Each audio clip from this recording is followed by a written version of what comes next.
கரூர் மக்களுக்கு முதலாவது என்னோட ஆழ்ந்த இரங்கலை நான் தெரிவிச்சுக்கிறேன். நேற்று நடந்த அந்த தேர்தல் பிரச்சாரத்துல நம்ம ஒரு 40 பேர்கிட்ட வந்து இறந்துட்டாங்க.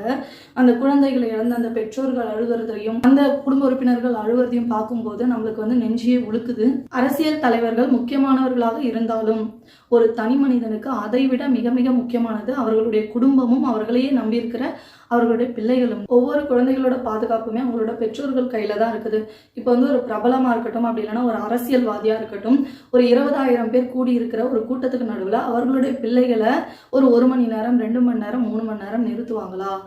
கண்டிப்பா வந்து அவங்க செய்யவே மாட்டாங்க. அப்படி இருக்கும்போது பொதுமக்களாகிய நம்ம மட்டும் எப்படி நம்ம குழந்தையே தூக்கிக்கிட்டு போயிட்டு அந்த 20,000 பேர் இருக்கிற கூட்டத்துக்கு நடுவுல நம்ம பிள்ளையை வச்சுக்கிட்டு ஒரு 2 மணி நேரம் 3 மணி நேரம் நிக்கிறோம்? தேர்தல் பரப்புரை நடக்கிற இடத்துல திடீர்னு கலவரங்கள் கூட ஏற்படலாம். அதெல்லாமே வந்து நம்ம யோசிச்சு பார்த்து தானே நம்மளோட பிள்ளைகளை வந்து அந்த இடத்துக்கு கூட்டு போகிறது சரியா தவிர நம்ம யோசிச்சு அதுக்கப்புறம் தானே நம்ம அதுக்கேற்ற மாதிரி செயல்பட்டு இருக்கணும். ஒரு தனி ஆளா வந்து நம்ம இந்த மாதிரி வந்து தேர்தல் பிரச்சாரம் நடக்கிற இடத்துக்கோ இல்லை மாநாட்டுக்கோ போகும்போது அந்த இடத்துல ஏதாவது ஒரு பிரச்சனை அப்படின்னாக்கா, இடர்பாடு அப்படின்னா நம்மளால வந்து நம்ம அதுல இருந்து அந்த ஆபத்துல இருந்து தப்பிக்கிறது ரொம்ப எளிமையா கூட நம்மளுக்கு இருக்கலாம். அதே நம்ம வந்து நம்ம குழந்தை இல்ல நம்ம மனைவியோட வந்து சேர்ந்து போகும்போது நம்ம அந்த இடத்துல வந்து குழம்பி போயிடுவோம். என்ன பண்றதுன்னு, நம்மளை நம்ம காப்பாத்திக்கிறதா இல்லை நம்ம பிள்ளைய வந்து காப்பாத்துறதா இல்லை வந்து நம்மளோட மனைவியை வந்து காப்பாத்துறதா அப்படின்னு சொல்லிட்டு அந்த இடத்துல நம்மளுக்கு வந்து ஒரு குழப்பமான பதட்டம் வந்து ஏற்படும். அந்த யாரும் ஒருத்தவங்க அந்த இடத்துல வந்து இழக்க நேரிடலாம் இல்லையா?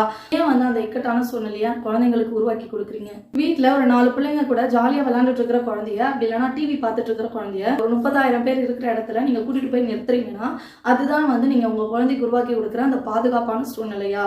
என்ன நடந்தாலும் இழப்புன்றது பொதுமக்களாகிய நம்மளுக்கு மட்டும்தான். எவ்வளவு கோடி கொடுத்தாலும் லட்சங்கள் கொடுத்தாலும் இழந்த உயிர்களையோ இல்ல உறவுகளையோ திரும்ப நம்மளால கொண்டு வர முடியுமா? முடியாது. நீங்க யாருக்கு வேணா ரசிகர்களா இருங்க, ஆனா அவர்களுக்காக உங்களை ஹீரோவா பாக்குற உங்க குழந்தைகளை இழந்துடாதீங்க. நீங்க யாரை வேணா தலைவரை ஏற்றுக்கொள்ளுங்க, ஆனா உங்களை தலைவனை நினைச்சிட்டு இருக்கிற உங்க மனைவியை இழந்துடாதீங்க.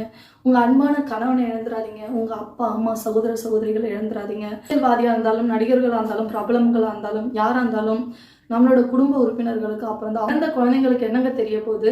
அப்பா இருப்பாங்க பார்த்துப்பாங்க, அம்மா இருப்பாங்க பார்த்துப்பாங்க, அவங்கள மீறி நம்மளுக்கு என்ன நடந்துட போகுதுன்னு நினைச்சுதானங்க வந்திருக்கோம். நம்மளை நம்பி தானே வந்திருக்கோம். அந்த குழந்தை இல்லை வந்து இந்த நடிகர் பார்த்துக்குவாரு இல்லை இந்த அரசியல்வாதி பார்த்துப்பாருன்னு நினச்சிட்டா வந்திருக்கோம்.